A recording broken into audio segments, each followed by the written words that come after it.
এই, তুমি এখন কোথায় গো বাবু? এই তো বাথরুমে। কেন? এই মানে বাথরুমে তো ভালোই কথা। শোনো না, আমার জামা কাপড়গুলো একটু কেচে দিও না। এই কেস কেচে মানে এত ঠান্ডা, এর মধ্যে আবার জামা কাপড় কাচা, বাবারে বাবা। মানে শোনো না, আমি না এখন রাস্তায়। ও, তাহলে শোনো না, বাড়িতে আমার বোন আসছে, বাজার করে নিয়ে এসো একটু।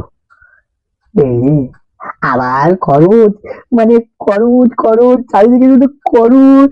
কি করে, মানে কি করে একটু বুদ্ধি বুদ্ধি বুদ্ধি শোনো না, আমি না মানে মারা গেছি, আমি নরকে আছি এখন। কি বলো? এ তো খুব ভালো খবর।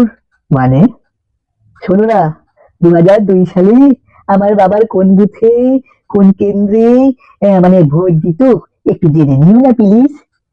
ওই আবার ইয়ারিং এ যেতে হবে। তাহলে আমার কি মনেও শান্তি নেই দেখছি। বিয়ের সময় এমনি এমনি হাতে হাত রেখে শপথ নিয়েছিলে, যেমন কুস্তি, ক্যারাটে, বক্সিং করার আগে হাতে হাত রেখে হ্যান্ডশেক করতে হয়, তারপরে তো লড়াই শুরু হয়। ওই এর মধ্যেই আম্পায়ার অর্থাৎ পুরোহিত মশাই মন্ত্রপাঠ করে, যদি দং হৃদয়ং মম তদদং মারপিট হবে, এটা তুমি জানো। আর এর নামই সংসার।